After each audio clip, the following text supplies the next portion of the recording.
Olá, pessoas! Tudo bem com vocês? Pra quem não me conhece, meu nome é Tabata e hoje eu vim aqui pra gente falar de uma coisa polêmica, que são filmes teens clássicos ou filmes clássicos aí que às vezes não necessariamente só o público adolescente assistia, que hoje envelheceram mal. Eu fiz um vídeo parecido sobre séries que envelheceram mal. Vou deixar o card aqui em cima pra quem quiser ir lá assistir, que tá bem legal. E eu resolvi reunir filmes, né? Porque a gente sabe que muita coisa aí dos anos 90 a 2000 acabou envelhecendo meio mal. Algumas coisas que a gente olha hoje e fica assim...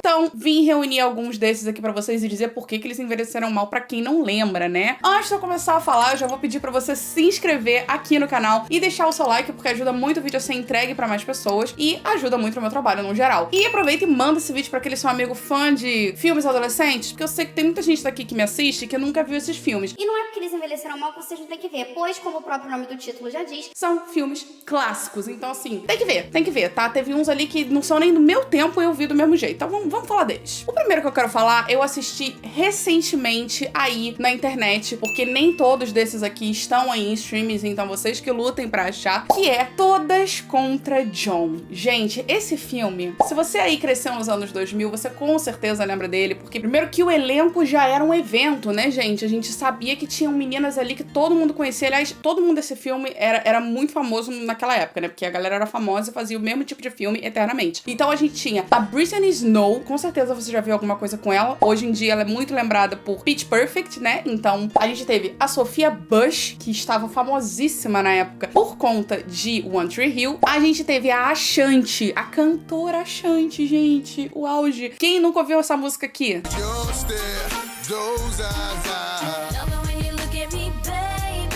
se você não ouviu, você provavelmente é jovem, deveria ouvir, porque essas músicas também foram excelentes. E a gente teve o Penn Badgley. Então, sim, gente, o menininho ali de Gossip Girl, ele está nesse filme. Antes de Gossip Girl isso, ele não era nem sonhava em ser Dan Humphrey, uma loucura. E a gente tinha também o Jesse Metcalfe com o John, né, do título. E assim, ele era um colírio da época, então fez muita coisa também. E esse filme, por que ele envelheceu mal? A premissa dele é a seguinte: são meninas ali, são 4 garotas, né, no total, onde 3 dessas meninas eram meninas que saíam com o John Tucker, que era o cara popular da escola e que tinha várias namoradas ao mesmo tempo. E aí elas se descobrem entre si, ele termina com todas elas e elas ficam mal e resolvem se unir pra se vingar do John Tucker. Até aí a gente pensa, beleza, feministas e tal, mulheres contra homens, uhul! Só que elas resolvem usar uma outra mulher pra se vingar, então aí já começa a ficar meio ruim. Então quer dizer, você sofreu na mão desse safado e você tá jogando uma outra mulher pra sofrer na mão dele? Possivelmente, né? Porque não é exatamente pra sofrer. Elas estão juntando todas as coisas que elas deveriam ter feito e colocar na menina pro John Tucker se apaixonar pela garota e aí ele ser o machucado da história. Só que aquela coisa, podia dar muito errado e a garota se apaixonar. E meio que é mais ou menos isso que acontece. Então a gente vê as meninas usando a garota e pra piorar, elas brigam entre si, as 3, né, que namoraram com ele, pra ver quem era a melhor namorada. Então assim, mulheres brigando por homem, no fim das contas, né? E isso não, a gente sabe que hoje em dia não envelheceu muito bem. Toda vez que tem uma série atual que isso acontece, muita gente fica incomodada, fica assim, olha, deu já esse papo de mulheres brigando por homem, né, gente? Sororidade acima de muita coisa. Então, isso aí não envelheceu muito bem. Gente, a gente também não pode deixar de falar da cena dos hormônios, né? Onde o John Tucker, ele toma hormônios por vingança das meninas e ele começa a agir todo afeminado, como se hormônios fizessem isso dessa forma, de uma forma, assim, estereotipada demais e que, assim, definitivamente hoje não conversaria com as pessoas, porque a gente tem um pouco mais de informação. Graças a Deus, né, gente? Então, outra cena que é o cúmulo do ridículo nesse filme atualmente. Mas, assim, eu acho ele maravilhoso. Até hoje, de qualquer maneira. O final dele vale muito a pena ali, no geral. E ele tem The All American Rejects na trilha sonora e é só isso que importa. Então, quem não assistiu, recomendo assistir, mas tem umas coisinhas ali que hoje a gente não veria tão fácil em filme adolescente. Esse aqui não é nem da minha época, eu tentei assistir, eu tive que parar no meio de tanto que me incomodou, gente. Mas continua sendo um clássico. Inclusive foi mencionado no filme Para Todos os Garotos que Já Amei. 16 Candles, ou na versão traduzida, que é como muita gente conhece, é Gatinhas e Gatões. Ele é um filme ali do mesmo diretor de Curtindo a Vida Doidado, Clube dos 5, que são clássicos icônicos dos anos 80 adolescentes, mas Gatinhas e Gatões, ele é um pouco mais problemático, né? ele é a história ali de uma menina que vai fazer aniversário e tal. Eu nem sei direito a história, porque, como eu disse, parei no meio. Bom, por que ele é problemático? Porque ele tem umas cenas ali, como, por exemplo, que enaltece a cultura do estupro, onde a gente tem a personagem da Carolina, né? Não sei. Que fica bêbada e aí ela acaba sendo passada de um cara pra outro, sendo assediada, né? Por estar bêbada. Então, claramente, abusando da menina inconsciente. Então, assim, isso é bem intenso. Não consigo nem imaginar como que na época isso era aceitável, né, gente? Pelo amor de Deus. E a gente tem casos ali racistas, xenofóbicos, né? Zoando, por exemplo, culturas asiáticas, né? Tratando o asiático como um asiático burro, retardado, nerd, assim. Que eu olhei e falei, gente, que isso? Umas coisas bem intensas ali que não dá nem pra dizer que é filme da época, porque tem outros filmes da época adolescente que não tem esse tipo de coisa tão pesada, né? Eu acho a parada do estupro, assim, tensíssima, muito tensa. Mas acho que ele tem coisas legais, ele é um clássico, como eu falei, mas eu não consegui terminar de tanto que ele envelheceu mal. Você já viu esse filme? Você conhece a história? Você procurou saber? O que você acha desse filme? O próximo que eu vou falar é polêmico, porque esse é um filme que a gente passa todos os panos, independente, que é Meninas Malvadas, gente. Vamos falar sério? Meninas Malvadas é perfeito, é maravilhoso, mas ele não envelheceu bem, né, galera? A gente tem que pensar isso, que é o quê? Mulher sabotando outra mulher. Aquela competição feminina desesperada das populares e da não popular tentando se vingar da popular. E umas coisas bem tensas, né, quando a gente para pra ver. Aí pegar a menina que é super normal, que é a Lindsay Lohan, e transformar ela numa plastic, né? Então, ele é um clássico, gente. Ele é maravilhoso. Pra mim, ele é um dos meus filmes adolescentes preferidos de todos os tempos. Mas a gente não pode negar que hoje é uma coisa que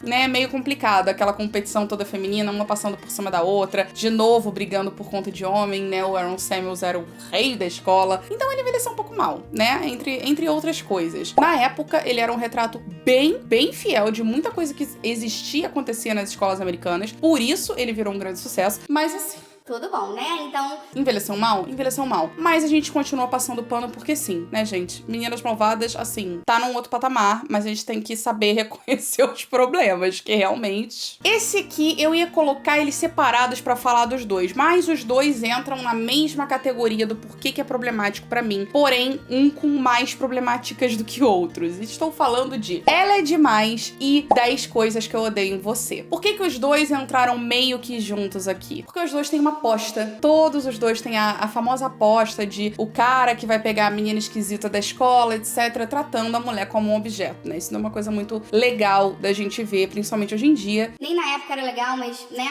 Homens de ensino médio. Então, a gente vê isso acontecendo nos dois. Porém, 10 Coisas que Eu Odeio em Você, né? É o cara machão que acaba se apaixonando, etc e tal. Então, ele é um pouco menos problemático, mas eu acho essa questão da aposta meio tensa. Enquanto Ela é Demais, não tem apenas a parte da aposta, mas toda aquela coisa de vamos transformar a menina que basicamente sempre foi bonita, só usava óculos, vamos botar a maquiagem, tira o óculos e de repente ela vira uma princesa e todo mundo enaltece ela. Então assim, isso hoje em dia também já não é muito agradável. Questões aqui pra gente colocar assim. E o que é interessante é o que Ela é Demais. Vem aí o reboot, né, o remake oposto da Netflix, que vai ser Ele é Demais, que estreia no final desse mês agora, dependendo de quando você estiver assistindo. Eu vou fazer a review pra ver o que tem aí de mais. Já saiu o trailer cheio de referência ao filme original, com inclusive a atriz do filme original. Eu já fiz um vídeo falando tudo que a gente sabia antes do trailer sair. Vou deixar aqui em cima e assim que o filme sair, conto pra vocês se eu achei que ele conversou com os dias de hoje ou se ele se manteve muito no atual e ainda assim não tá tão a cara da geração atual. Vamos ver em breve, mas eu tô bem curiosa pra ver esse filme. Porque, né, gente? Finalmente vai ser a menina saindo por cima.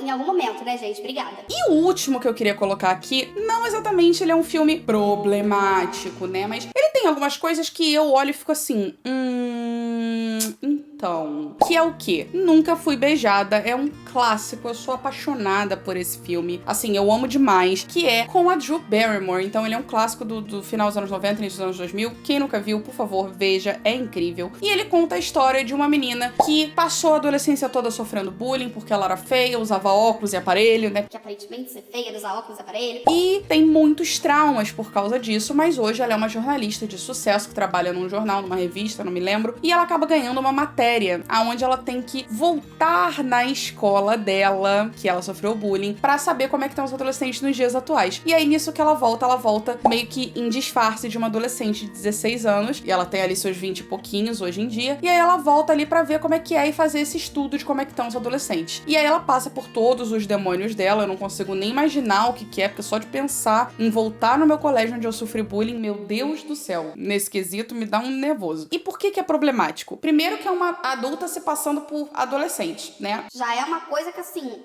Segundo, que ela acaba se apaixonando pelo professor. E o professor fica afim dela também. Só que na cabeça do professor, ela tem 16 anos, gente.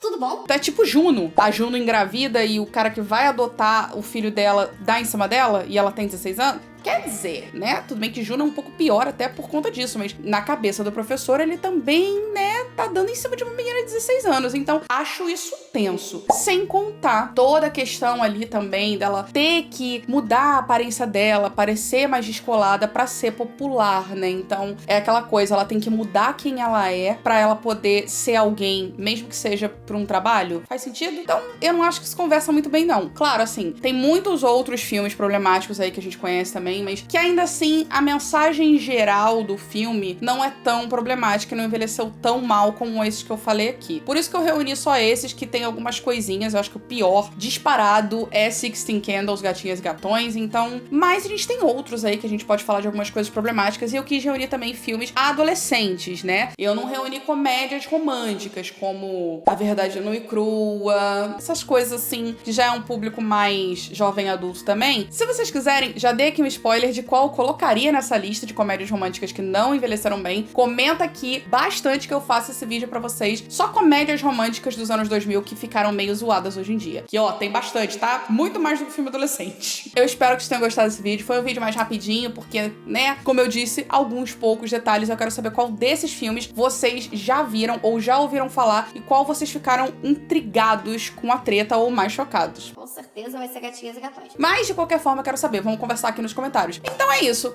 Um beijo enorme pra vocês. Até o próximo vídeo e tchau!